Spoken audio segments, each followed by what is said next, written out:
Hello everyone. आज की class में हम लोग मेजरमेंट के क्वेश्चन सॉल्व करेंगे जो ESE 2021 में आए हुए हैं। दोस्तों ये क्वेश्चन मेजरमेंट के काफ़ी इंपॉर्टेंट क्वेश्चन है। जिस टाइप के क्वेश्चन अक्सर JEE के एग्जाम में भी रखे जाते हैं। आपको पता है कि मैं आपके लिए जो प्रिपरेशन करा रहा हूँ वो JEE को पूरा कंप्लीटली टारगेट होके करा रहा हूँ। तो आप लोग मेरे साथ बने रहिएगा और एक एक कॉन्सेप्ट को, एक एक क्वेश्चन को बहुत अच्छे से समझें।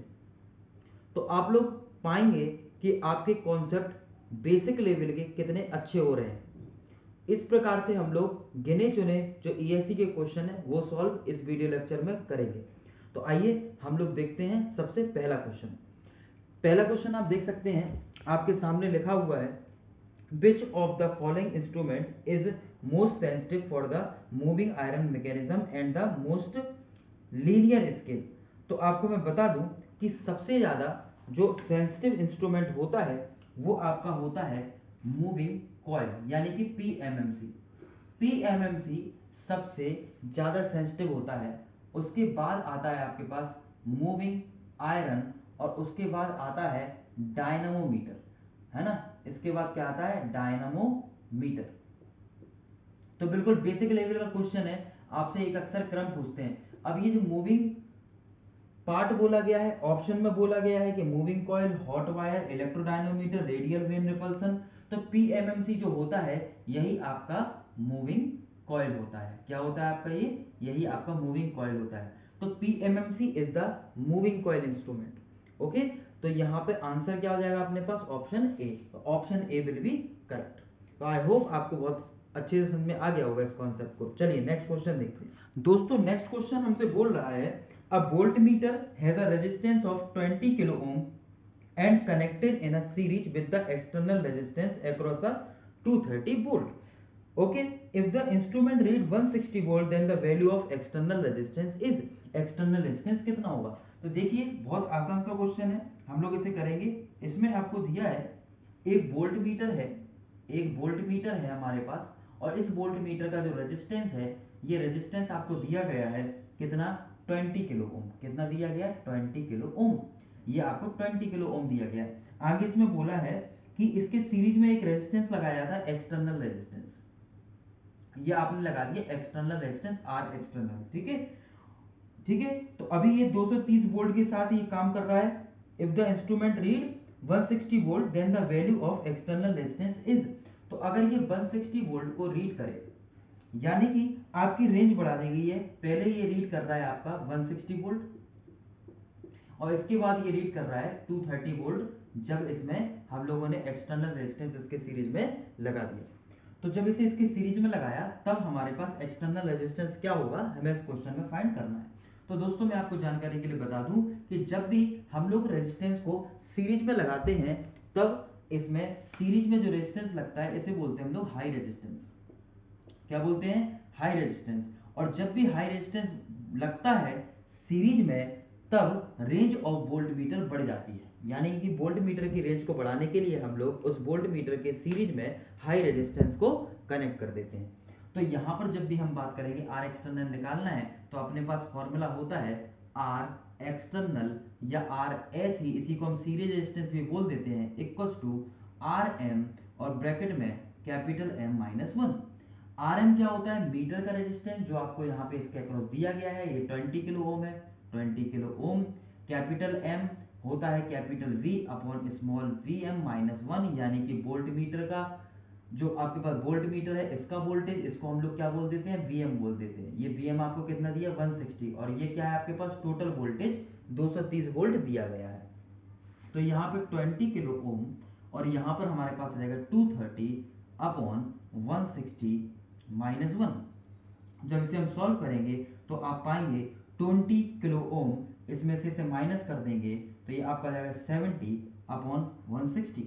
जब हम इसे कैंसिल आउट करेंगे तो ये 8 टाइम जाएगा और लगभग इसे आप लोग डिवाइड करेंगे तो आपके पास आ जाएगा 8760 किलो ओम, सॉरी ओम, है ना, क्योंकि 8.76 आएगा और किलो का मल्टीप्लाई कर देंगे, दैट मींस इतना। This is your answer. मैंने डायरेक्टली लिख दिया, आप कैलकुलेट करके निकाल सकते हैं। आई होप आपको अच्छे से समझ में आ गया होगा। चलिए नेक्स्ट क्वेश्चन देखते हैं। तो नेक्स्ट क्वेश्चन में भी आपको बिल्कुल इसी तरीके का क्वेश्चन है जो अभी अपन लोगों ने किया, बिल्कुल सेम टू सेम क्वेश्चन देखेंगे। क्वेश्चन में बोला है a moving coil instrument give the full scale deflection with a 15 milliampere. तो देखिए मूविंग कॉइल इंस्ट्रूमेंट है, 15 मिली एम्पियर करंट फ्लो हो रही है, रेजिस्टेंस कितना है आपके पास 5 ओम है ना, तो यहां पे 5 ओम रेजिस्टेंस दे दिया गया। ये इंस्ट्रूमेंट है, इसका रेजिस्टेंस कितना है, ये है आपके पास 5 ओम, ये 5 ओम इसमें बोल दिया गया, ठीक है। The value of resistance to be connected in series, so it's read up 100 volt. तो एक रेजिस्टेंस हमने सीरीज में लगाया, इसे सीरीज रेजिस्टेंस बोल देंगे, तो इसकी रीडिंग कितनी हो जाती है, रीडिंग हो जाती है आपके पास 100 वोल्ट, यानी कि 100 वोल्ट इसकी रीडिंग हो जाती है। तो इसमें करंट कितना फ्लो हो रहा था, करंट फ्लो हो रहा था 15 मिली एम्पियर, 15 मिली एम्पियर। जब 15 मिली एम्पियर करंट फ्लो हो रहा है तो दोस्तों जब 15 मिली एम्पियर इसमें करंट फ्लो हो रहा है तो इसमें वोल्टेज की रीडिंग क्या होगी, जो पहले से इसमें रीडिंग हो रही थी, ये हो जाएगी 15 5 से 75 मिली वोल्ट। ये आपका वोल्टेज इस मीटर के अक्रॉस हमें प्राप्त हो गया, इसी को हम लोग बोलते हैं मीटर का वोल्टेज, इसी को बोल देते हैं वीएम। तो इसमें जब सीरीज रेजिस्टेंस लगाया तो रेंज बढ़ के हो गई आपके पास 100 वोल्ट, यानी कि टोटल भी आपके पास आ गया 100 वोल्ट। अभी हम लोगों ने फॉर्मूला देखा था R S equals to R M bracket में M minus 1, M is called a multiplying factor. तो आर एम की वैल्यू कितनी है यहाँ पे 5 है, एम होता है capital V upon small V M, यानी कि 100 अपॉन 75 मिली वोल्ट, और ये माइनस 1, ठीक है। 75 मिली वोल्ट का मतलब हो गया 0.075। तो जब इसे हम सॉल्व करेंगे 500 माइनस इसको हम लोग लिख सकते हैं 0.075 वोल्ट। तो अगर आप चाहें तो यहाँ पे डायरेक्टली हम लोग लिख सकते हैं 0.075, तो यहाँ पे 0.075 अपॉन 0.075। जब आप फिर इसे फुली कैलकुलेट कर लेंगे, इसे कैलकुलेट करेंगे तो आपको प्राप्त हो जाएगा 6661.60 ohm. This is your answer. तो दोस्तों ये यहाँ पे हमें आंसर प्राप्त हो जाएगा। तो बहुत ही आसान सा क्वेश्चन है जिसमें सीरीज रेजिस्टेंस आपसे पूछ रहे हैं, बस थोड़ा सा आपको घुमा दे रहे हैं कि करंट और रेजिस्टेंस दे दिया, कभी रीडिंग में आपको थोड़ा सा कंफ्यूज कर दिया। बस आपको अगर फॉर्मूला याद है डेफिनेटली आप क्वेश्चन को इजी तरीके से सॉल्व कर लेंगे, ठीक है। चलिए एक और क्वेश्चन देखते हैं बिल्कुल इसी तरीके का। तो नेक्स्ट क्वेश्चन में देख सकते हैं आप लोग, बोला गया moving coil meter of a 50 ohm resistance read up 25 milliampere, ठीक है। तो ये भी एक मूविंग कॉइल मीटर है जिसका रेजिस्टेंस आपको कितना दिया 50 ओम दिया गया, और इसमें आने वाला करंट आपके पास कितना दिया गया, कितना बोला 25 मिली एम्पियर, ठीक है। आगे बोला है what is the value of series resistance so it can be read up 10 volt.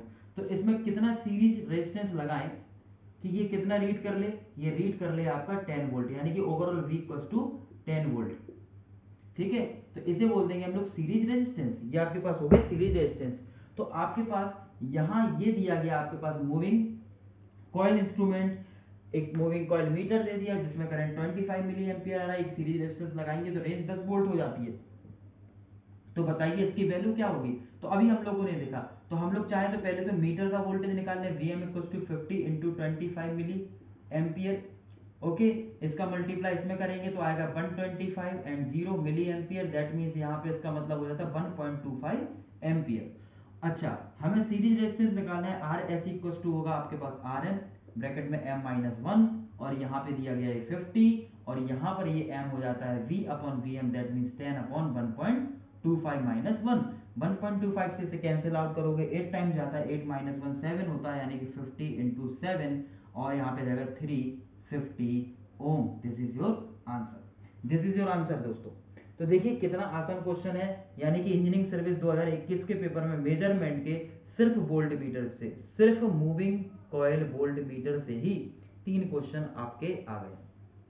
देखिए कितना आसान पेपर, कितना अच्छा पेपर, मेजरमेंट से 3 क्वेश्चन आ गए, ठीक है। मेजरमेंट में वोल्ट मीटर से 3 क्वेश्चन आ गए, इसके अलावा भी काफी क्वेश्चन है जो मैं यहाँ पे आपको दे रहा हूँ, करा रहा हूँ। तो आप लोग ध्यान से देखिएगा, मेरे साथ बने रहिएगा, एक एक कॉन्सेप्ट को अच्छे से समझिएगा। वीडियो को शेयर जरूर करें, लाइक जरूर करें। आप वीडियो को देख रहे हैं लाइक जरूर करें, ठीक है। लाइक करेंगे तो आपको भी लगेगा कि यार आप लोग कुछ अच्छा प्राप्त यहाँ से कर रहे हैं। चलिए नेक्स्ट क्वेश्चन हम लोग देखेंगे। नेक्स्ट क्वेश्चन में हमसे बोला गया है which one of the following analogue to digital converter method is called potentiometric type analogue to digital converter. तो दोस्तों potentiometric type analogue to digital converter इसमें से कौन सा होता है? तो मैं आपको एक जानकारी दे दूं, पोटेंशियोमेट्रिक पोटेंशियोमेट्रिक एडीसी एडीसी की बात की गई। वैसे तो हमारे पास चार प्रकार के एडीसी होते हैं, एक काउंटर, एक सार, एक फ्लैश और एक डुअल। काउंटर, सार, फ्लैश, डुअल। तो इसको हम बोलते हैं काउंटर टाइप एडीसी, इसको बोलते हैं successive approximation type, successive approximation type, इसको हम बोलते हैं फ्लैश टाइप एडीसी और इसको बोलते हैं डुअल स्लोप एडीसी। कौन सा? Dual slope ADC. तो मैं आपको जानकारी दे दूं, जो इसमें डुअल स्लोप एडीसी होता है, जो डुअल स्लोप एडीसी होता है और फ्लैश टाइप एडीसी होता है, तो इसमें क्वेश्चन सबसे ज्यादा बनते हैं। इसमें नंबर ऑफ कंपैरेटर आपसे पूछ लेता है, नंबर ऑफ कंपैरेटर पूछता है पेपर में। इस पेपर में आपसे पूछा गया कि बताइए पोटेंशियोमेट्रिक टाइप है, तो आपको जानकारी दे दूं सक्सेसिव एप्रोक्सीमेशन टाइप है, सक्सेसिव एप्रोक्सीमेशन टाइप एडीसी आपका पोटेंशियोमेट्रिक टाइप कहलाता है। इसी प्रकार से डुअल स्लोप टाइप एडीसी जो होता है ये इंटीग्रेटर टाइप एडीसी कहलाता है, इंटीग्रेटर टाइप एडीसी कहलाता है। इसमें क्वेश्चन आता है विच of the following is fastest, which of the following is fastest. तो हम लोग इसमें करते थे फास्टेस्ट एंड स्लोएस्ट। इस प्रकार से इसमें क्वेश्चन आपके बन जाते। तो हम आपको अभी जब डिस्कस करेंगे, इस पे मैंने वीडियो ऑलरेडी बनाया है डाक पे एडीसी पर, आप उसको देख सकते हैं चैनल पर। हालांकि यहाँ पे तो नॉर्मली आपसे पूछा था पोटेंशियोमेट्रिक टाइप एडीसी कौन सा होता है, तो ये नॉर्मल आपसे आपका कौन सा होता है? Successive approximation type, successive approximation, तो ये आपका होता है। ठीक है, तो आपको ये अच्छे से क्लियर होना चाहिए। आई होप सभी को क्लियर हो गया होगा। नेक्स्ट क्वेश्चन हमें पीजो इलेक्ट्रिक ट्रांसड्यूसर का दिया है, जिसमें कैपेसिटेंस आपको 1500 पिकोफैरेड दे दी गई और यहाँ पर कैपेसिटेंस हमें दिया गया है 10 की पावर रेजिस्टेंस आपको दिया है 10 की पावर 5 मेगा ओम। अच्छा दोस्तों, इसके बाद बोला है oscilloscope use for read out has a resistance of 1 mega ohm in parallel with a capacitance of 500 picofarad, यानी कि पैरेलल में एक रेजिस्टेंस कैपेसिटेंस और लगा देता है। देखिए ये इतना रेजिस्टेंस और कैपेसिटेंस कब क्रिएट होता है? जब कोई एक्स्ट्रा केबल उस पीजो इलेक्ट्रिक इंस्ट्रूमेंट के साथ हमने लगा दी। तो what is the time constant of the entire system? तो देखिए हमारे पास एक कॉम्बिनेशन पहले से है आरसी का, एक पीजो इलेक्ट्रिक क्रिस्टल है जिसमें आर और सी। आरसी मींस हो गया यहाँ पे आर भी है कैपेसिटर भी है, यानी कि पीजो इलेक्ट्रिक का रेजिस्टेंस और पीजो इलेक्ट्रिक का कैपेसिटेंस, और इसके पैरेलल में हम लोग एक और रेजिस्टेंस और कैपेसिटेंस लगा देते हैं। एक और रेजिस्टेंस और कैपेसिटेंस लगाने का मतलब ये है कि हम लोगों ने उस इंस्ट्रूमेंट से जो पीजो इलेक्ट्रिक क्रिस्टल से बना है उसमें कोई प्रोब जोड़ दी है, और जब कोई प्रोब हमने जोड़ दी है तो उस प्रोब का रेजिस्टेंस और यहां पर आपको कैपेसिटेंस दिया गया है। तो ये कितना दिया गया? 1 मेगा ओम, और कैपेसिटेंस आपको दिया गया 500 यानी कि 500 पिको फेरेड, और ये आपके पास है 1500 पिको फेरेड, और रेजिस्टेंस आपको यहाँ पे पहले से दिया है 10 की पावर 5 मेगा ओम, 10 की पावर 5 मेगा ओम। तो दोस्तों मैं आपको जानकारी के लिए बता दूं कि अगर हम लोग यहाँ पे कैपेसिटेंस को पैरेलल करें तो ओवरऑल कैपेसिटेंस निकालें तो पैरेलल में ये ऐड हो जाते हैं C1 प्लस C2, और यहाँ पे हो जाएगा आपके पास, अगर मैं CP और 500 बोल दूं या CP प्लस C1 या C बोल दूं या जो भी आप कहना चाहें इसको, ठीक है, क्योंकि इसे हम CS नाम दे देंगे, इसे हम RS नाम दे देंगे, तो इसमें लिख सकता हूँ CP प्लस CS, और CP की वैल्यू यहाँ पे होगी 1500 पिको फेरेड, इसकी वैल्यू 500 पिको फेरेड, तो ये हो गया अपने पास 2000 पिको फेरेड, ये हो गया 2000 पिको फेरेड। इसके बाद जो रेजिस्टेंस होगा, अगर रेजिस्टेंस हम यहाँ पे देखें तो RP और पैरेलल RS के होगा। तो यहाँ पर जो रेजिस्टेंस है दोनों, इसकी वैल्यू बहुत कम है 1 मेगा ओम, और ये 10 की पावर 5 मेगा ओम, और ये पैरेलल किसके है? पैरेलल है आपके पास 1 मेगा ओम के। तो अगर पैरेलल किया जाए it is approximate equals to 10 की पावर 5 मेगा ओम, ये आपको यही प्राप्त होगा। तो हम लोग अगर टाइम कांस्टेंट निकालें T इक्वल्स टू RC, तो आप देखेंगे R की वैल्यू है 10 की पावर 5 मेगा, दैट मींस 10 की पावर 6, और C की वैल्यू कितनी है यहाँ पे 2000, यानी कि 10 की पावर -12 यहाँ पे जाएगा पिको है। तो आप देखेंगे 5 इंटू 10, 5 प्लस 6 11, 11 माइनस 12 -1, तो यहाँ पे 2000 इंटू 10 की पावर -1, यानी कि 200 second, 200 second, this is your answer. तो यहाँ पे करेक्ट आंसर हो जाएगा, चेक इट। चलिए दोस्तों, तो आपको बहुत अच्छे से क्लियर हो गया होगा। अब हम लोग नेक्स्ट क्वेश्चन की बात करेंगे। मजा आए तो लाइक जरूर ठोकना, एक प्यारा सा दिल जरूर बनाना, लाइक जरूर ठोकना, प्यारा सा दिल जरूर बनाना, ठीक है ना। तो अपन लोग बहुत शानदार सा क्वेश्चन अब सॉल्व करने वाले हैं, जो ब्रिज का। जब भी मेजरमेंट हम लोग पढ़ते हैं तो हर स्टूडेंट इसकी आस लगाए रहता है कि सर इस टाइप का क्वेश्चन आ रहा है या नहीं। डेफिनेटली आ रहा है और आता है। अभी आपको DFCCIL देना है, UPPCL JEE देना है, PGCIL देना है, DMRC का एग्जाम देना है। इन एग्जाम्स में इस टाइप के क्वेश्चन 101% देखने को आपको मिलेंगे, वादा है, नोट करिए। तो आपको एक क्वेश्चन दिया गया है, एक ब्रिज का, एक शानदार सा क्वेश्चन। ये अपन को ब्रिज दे दिया गया, ठीक है, एक ब्रिज का एनालिसिस दे दिया गया, ब्रिज सर्किट दे दिया गया इस तरीके से, जैसे आप देख सकते हो। और यहां पर इसको दे दिया गया, इसको बोला गया Z1 है, ये आपके पास Z2 है, ये आपके पास Z3 है और ये आपके पास Z4 है। और क्वेश्चन में नॉर्मली बोल दिया, यहाँ पे क्या लग गया, डिटेक्टर। यहाँ पे नॉर्मली हम लोग डिटेक्टर लगा देते हैं, इसमें संपूर्ण रूप से लिख दिया गया। और ये अपने पास सप्लाई होती है, which is called AC supply, ठीक है। तो आपसे क्वेश्चन में बोल दिया गया कि Z1 की जो वैल्यू है, Z1 यहाँ पे दिया गया है 100 और with a face angle of 60, यानी कि 60 एंगल दे दिया गया, ठीक है भैया। Z2 कितना दिया, Z2 इसमें बोला गया 300 with a face angle of 0, तो आप लोग समझते जाएंगे, और फेस एंगल इसका 0। Z3 कितना दे दिया गया, Z3 क्वेश्चन में दे दिया गया 50 और with a face angle of 30। और आपको बोला है what is the nature of unknown resistance, या अननोन जो वैल्यू है इंपीडेंस की Z4। तो ये कितना आएगा Z4, ये आपको फाइंड करना है। तो एग्जाम में इस टाइप से क्वेश्चन पूछेगा, या तो Z4 पूछ लेगा या Z4 में पूछ लिया है, इस क्वेश्चन में पूछ लिया गया सीरीज RC सर्किट होगा, RL होगा, या फिर आपसे पूछ लिया गया प्योरली रेजिस्टिव होगा या पैरेलल RL सर्किट होगा। तो आइए हम लोग इसको देखें, बहुत आसान सा क्वेश्चन है। बीट स्टोन ब्रिज का ये पालन करेगा। जब बीट स्टोन ब्रिज का पालन करता है तो हम लोग बहुत अच्छे से जानते हैं इसकी कंडीशन को।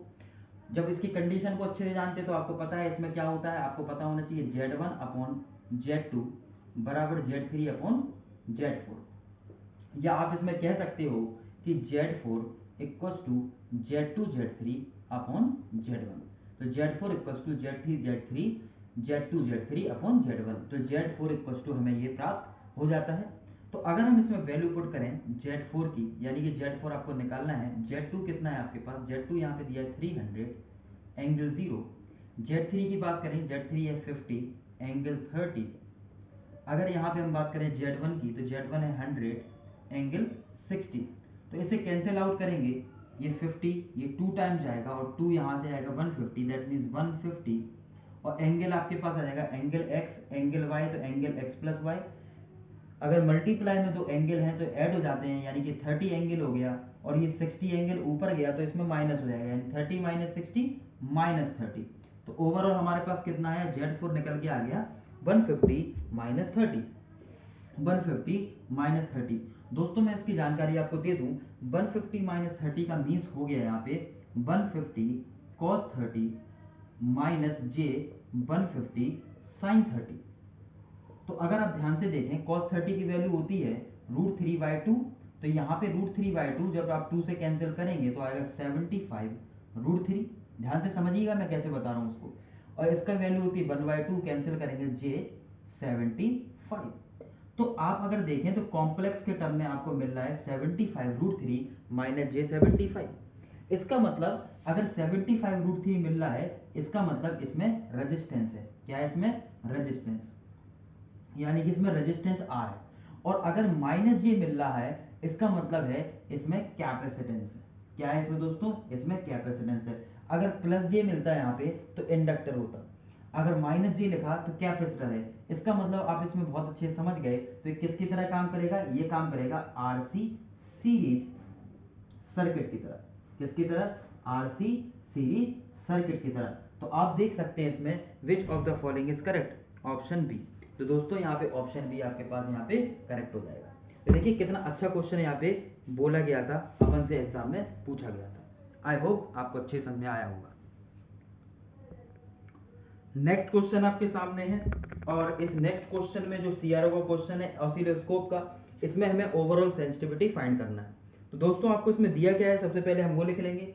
सबसे पहले इसमें आपको सेंसर की सेंसिटिविटी दी है, तो सेंसर सेंसिटिविटी, तो सेंसर सेंसिटिविटी हमको कितनी दी गई है, इसकी वैल्यू हम लोग लिख लेंगे 0.4 मिली वोल्ट पर डिग्री सेंटीग्रेड। चलिए पहला क्वेश्चन ये हो गया। आगे दूसरी बात इसमें बोली गई एम्पलीफायर गेन। तो दोस्तों एम्पलीफायर का जो गेन है ये आपको दिया गया है 5.0 वोल्ट पर मिली वोल्ट, वोल्ट पर मिली वोल्ट, ठीक है भैया। ऑसिलोस्कोप सेंसिटिविटी, ऑसिलोस्कोप की सेंसिटिविटी आपको दे दी गई है और इसकी वैल्यू आपको दी गई है, जैसे कि आप देख सकते हैं बोर्ड पर 10 मिली वोल्ट पर वोल्ट, तो आपको ये दे दी गई। इसके बाद बोला है what is the sensitivity of complete measurement. तो कंप्लीट सेंसिटिविटी पूछिए, कंप्लीट सेंसिटिविटी, सेंसिटिविटी। तो मैं आपको जानकारी दे दूं कि यहां पर हम लोग इसे बोल देंगे सेंसिटिविटी ऑफ सेंसर, ये सेंसिटिविटी ऑफ एम्पलीफायर, ये सेंसिटिविटी ऑफ ऑसिलोस्कोप, ऑसिलोस्कोप। तो अगर आपको कंप्लीट सेंसिटिविटी निकालना है तो कंप्लीट सेंसिटिविटी बताओ, sensitivity of sensor, sensitivity of amplifier, sensitivity of oscilloscope, हम लोग ये कर देंगे, कंप्लीट सेंसिटिविटी आपको फाइंड हो जाएगी। तो यहाँ पर आपके पास कितनी वैल्यू दी गई है, 0.4 मिली वोल्ट पर डिग्री सेंटीग्रेड।